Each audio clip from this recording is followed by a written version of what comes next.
Jalen Brunson is the best pound-for-pound offensive player that I've seen since Allen Iverson. If you take away the athleticism part of it that Iverson possesses, Jalen Brunson might be the best pound-for-pound player that I've ever seen. He is 6'0". He doesn't play anywhere near the rim, and yet he is able to make elite defensive players look confused. Not just bad, but confused. Great defensive players like Oscar Thompson, Derek White. Nesmith had a great series against him, but he had his moments where Brunson might be backing him down or going to the rim, and Nesmith isn't sure what to do. And all these defenders, they get in front of Brunson, and they're not sure what he's going to do, so they're not sure what they are going to do. I have seen very few players have that effect on defenders, and I've seen no players the size of Brunson and without the athleticism that Brunson doesn't possess. I have not seen guys do that. When you have a player like that who is capable of doing that, there's no doubt in my mind he can be the one that can offensively lead you to a championship. I think some of the things that you just discussed there, the isolation stuff, that can be cleaned up. I think a lot of that's coaching. I think Tom Thibodeau has some responsibility there to not just put Jalen Brunson alone on an island and tell him to go to work no matter how great an offensive player that he is. But he's still very much in the prime of his career, and I, like you, have no qualms whatsoever building an offense around that guy, building a team around that guy. He would be absolutely untouchable to me if I'm the New York Knicks. And you want to add to that, or go ahead? No, he is definitely untouchable. I'll tell you that. I was joking around with somebody recently that, like, let's say Milwaukee called and was like, hey, it doesn't work cap wise, but let's say the rules of the cap just didn't exist anymore. And Milwaukee called and was like, how about Giannis for Jalen Brunson?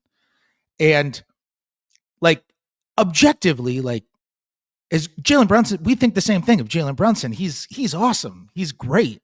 But like, Giannis is a 2-time MVP. He's Giannis. Like, objectively, like, obviously you want Giannis. I don't even know if the Knicks engage in the call. Like, I think the Knicks might just be like, nope, sorry, no way. This guy's not going anywhere. Like, I think he might be one of the few guys that you can't even call about. Maybe I'm wrong with an example that's extreme, and obviously we'll never know if I'm right or wrong because that example is never going to present itself. But like, yeah, like when you say untouchable, I get the vibes of him with that organization, the way that he's the captain, the way that everybody turns to him when anything goes wrong, the way that he's kind of looked at as like the guy who built everything up, the way he committed, the way that he took way less money in an extension than he could have gotten if he waited till free agency, purely so he could help them with second apron stuff. Like, I just can't imagine any trade in which they would be even they would even say hello when they picked up the phone on. I can't even think of it. And I think there are very few players in the league who fit that description. Yeah. And it always goes beyond basketball when it does.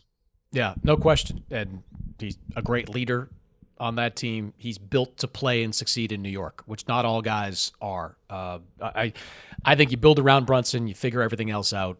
And look, the reality of today's NBA is that continuity is an asset. Continuity is an attribute that championship teams have. You look at the teams that have won titles. You take the Golden State win out of the way. Milwaukee banged on the door for a number of years. Denver banged on the door for a number of years. Boston, I think they lost 4 conference finals before they won an NBA championship. Winning a title is hard. It takes a lot of years to form the type of team to win a championship. But I remember, Fred, talking to executives from other teams about Giannis and gauging their interest in Giannis. And one of the things that they were saying to me was like, yeah, he's a great player. We'd love to get our hands on him. But like, you acquire a guy that gobbles up 35% of your salary cap, and all of a sudden you've got to shake up your roster altogether. Like, it's hard to piece together a championship team that isn't together for a number of years. You can't just stitch a team together overnight. Like Phoenix is proof of that. Like, other teams are proof of that. You just can't do it. So I think maintaining this group, it may not work. There's no guarantees on anything in this league, but I think that's the best chance of the Knicks to win a championship, which brings me to the final point of Tom Thibodeau. I was a little surprised, Fred, to see the number of, and again, it's social media, who cares? But like a number of people on Twitter and other social platforms, calling for Tibbs' job, thinking that somebody might be better. Like my first reaction to all that was like, okay, now you got to name who. Like you got to bring in Michael Malone, who is like Tibbs light, who got let go in Denver because he wasn't playing. Tibbs light. I mean, he wasn't playing young guys. Like he got let go in Denver because he wasn't playing guys. Like that's the same criticism of Tom Thibodeau. I love James Borrego. I think it's just Tibbs. I think it's just Tibbs in a Michael Malone mask. Yeah, maybe a little bit younger. I don't know. They're so similar. You know who Tibbs is? You know who Tibbs' coaching mentor was? Brendan Malone. Yeah, Brendan Malone. Like they are so similar. They are so. Right? By the way, this is not a knock on Michael Malone. Wonderful coach. They're both really good coaches. Michael Malone will get another job, deserves another job. But if he gets the Knicks job, it's just like replacing A with B. Like you're just swapping out identical coaches. And we still don't know what Michael Malone's going to coach like with, no Nikola Jokic to kind of lean on there. And the other guys out there, like Frank Vogel, James Borrego, like, is that a guaranteed upgrade? I mean, Phoenix is pretty much evidence that, hey, just swapping out coaches is not going to make a big difference. The Lakers tried that as well. Underdog is one of the best places to make picks during the basketball playoffs. Underdog is a leading place to make all your sports picks, and you can now play in your state. Millions of fans have already won billions making picks on Underdog. Will you be next? To play, all you have to do is download the app and choose whether a player will go higher or lower on one of their stats. You could choose things like points, assists, and so much more. Once your pick feels good, you can play with as little as $1. If you get everything right, you could win up to 1,000 times your money. Well, the NBA Finals are right around the corner, so I am going with Shai Gilgeous-Alexander to go over with his point total and Tyrese Halliburton to go over with his number of assists. Download the Underdog app and sign up with the promo code OPENFLOOR to unlock a special offer of up to $1,000 in bonus cash when you make your first deposit. That's promo code OPENFLOOR. Must be 18 plus, 19 plus in Alabama, Nebraska, 19 plus in Colorado for some games, 21 plus in Massachusetts and Arizona, and present in a state where Underdog Fantasy operates. Terms apply. Concerned with your play? Call 1-800-GAMBLER or visit www.ncpgambling.org. In Arizona, call 1-800-NEXT-STEP or text NEXT STEP to 53342. In New York, call the 24/7 Hope line at 1-877-8-HOPE-NY or text HOPE-NY. I think you and I would agree that Tom's job is safe going into next year. But what does he need to kind of improve on? Like what has got to be his next step to help this team take another step? Yeah, the way we had it in the story is that like Tibbs has full buy-in from Jalen Brunson. There's absolutely no doubt and no daylight in there. Like full buy-in. By the way, Fred, he had a great Brunson's answer to the guy. I don't know who it was. I wasn't there. It was Popper. It was Popper. Oh, Popper Popper was nervous asking that question. He kind of stumbled through it a little bit. And I get it. Like you got to ask when a coach has been in as battle as that. But that was, that reinforced the point you made in your story. Like that, there was no room for interpretation with how Jalen Brunson answered that question. Yes, for sure. I felt bad for Popper because I think Jalen, who is very good with the media, I think Jalen probably and knows Steve very well, so I think felt comfortable reacting the way that he did, which I think is something that people don't necessarily see on the outside, where it's like Steve is there every single day and has known Jalen for years and years and years. Like Jalen feels comfortable reacting in that way as opposed to maybe with someone he didn't know. I think Steve thought, because Steve knows that we all know that Jalen is the Tibbs guy. The Tibbs supporter, like the enthusiastic, loves Tibbs sort of guy. And so I think Steve had seen the public sentiment of like, do you get rid of Tibbs? And was like, let me tee up Jalen because he'll probably want to squash this because Jalen is, a 20-something-year-old who's online and has a podcast and a Twitter account, and he'll probably want to squash this. So I think Steve thought he was doing that. And the timing, Jalen, I think, didn't appreciate immediately after a loss. But I think Jalen thought he was like searching for a quote or something like that after a loss. But I think Steve was like, this is the last time I'm going to get to ask you this question until next year when it's no longer worth asking. So I'm going to tee you up for it now. But yes, Jalen, full support of Tibbs, always has been. One of the reasons he signed with the Knicks was because he wanted to play for Tibbs. He was raised to play for Tibbs. I mean, his father played for Tibbs in the 90s. Jalen literally, can I tell you about the time that Jalen met Tibbs? The time Jalen met Tibbs? I can't tell you about the time Jalen met Tibbs because Jalen was literally too young to retain memories.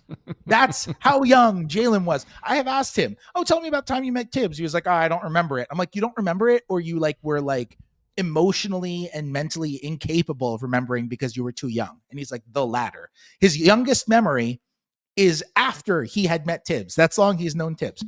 His dad was an assistant on every Tibbs staff.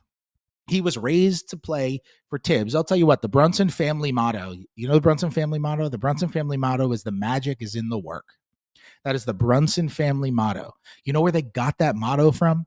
Tibbs used to say that to Rick when Tibbs was an assistant with the Knicks and Rick Brunson was a player on the Knicks. And then Rick brought it home. And so the Brunson family wears sweatshirts and T-shirts that they get made up that says the magic is in the work. But that's a Tibbs expression. The magic is in the work. Like Jalen Brunson was raised to play for Tibbs. So it would be confounding if he didn't want to play for Tibbs. Like, this is the coach that he has spent his whole life preparing to play for.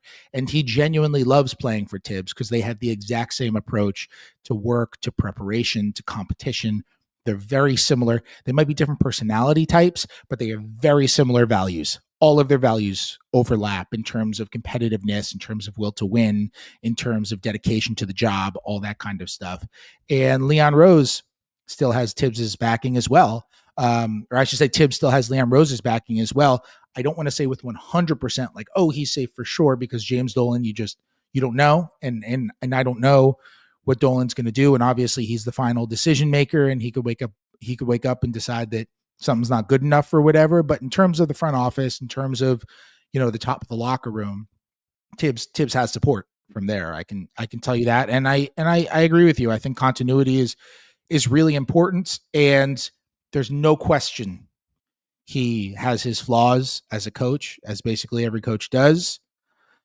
I also think they didn't make the playoffs, and then they made it to the second round, and then they made it to the second round and took Indiana 7 games in the second round in an injury-riddled series where maybe they would have won it had they not had a lot of injuries. And then they made the conference finals. It's like, that's positive progression. The conference finals is a great accomplishment. That's a really great accomplishment. And it's not like it's some rogue conference finals run for a fluky team. It's a team with a bunch of guys in their prime. It made a run and made some moves to win now, made some moves to win for the future. It has the ability to keep the roster together. All their top 7 guys are under contract for next year. They're not going to be a second apron team next year. They have the ability to sustain something moving forward. The roster is not out on Tibbs. Just with the way that Tibbs is, there are certain guys who are going to be more pro Tibbs than there are who aren't pro Tibbs. But I don't think you could possibly look at the way that they just came back from down 900 times during the playoffs and be like, man, this team doesn't play hard for Tibbs. Like, they play hard, they play rugged, they're mentally tough. Like, they have an identity. I don't see how it would be responsible to make some sort of change after the consistent success and the positive steps they've made every single year under that guy in an organization that we've seen can devolve into real chaos if you allow it to. The steadiness that he and Brunson and Leon Rose in that front office has brought that organization has been something that was very rare in that franchise. And I would not just let it go willy-nilly if I were them. And you don't want to fuck up next season. Like, next season, there's a window here. The Celtics are done as conference contenders for at least 1 year.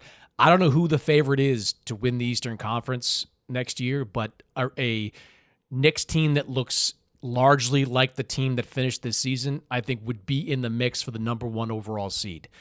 That's not nothing. I don't know if anybody's winning a championship outside of Oklahoma City. We're going to learn a lot in the next couple of weeks about Oklahoma City's staying power. They might be the one team to beat these new cap rules and, become kind of a new mini dynasty. But as far as the Eastern Conference goes, these Knicks proved that they can beat teams like Detroit, that they can certainly compete with, and if they hadn't blown game 1, might beat a team like Indiana. Cleveland, what are they going to look like next year? Milwaukee, are they going to tear it down? There's a window here. Maybe it's just a one-season window, but there's a window for a team, any team, to get out and win a first round or win the Eastern Conference. I think the Knicks would be foolish to blow that opportunity on any kind of risk.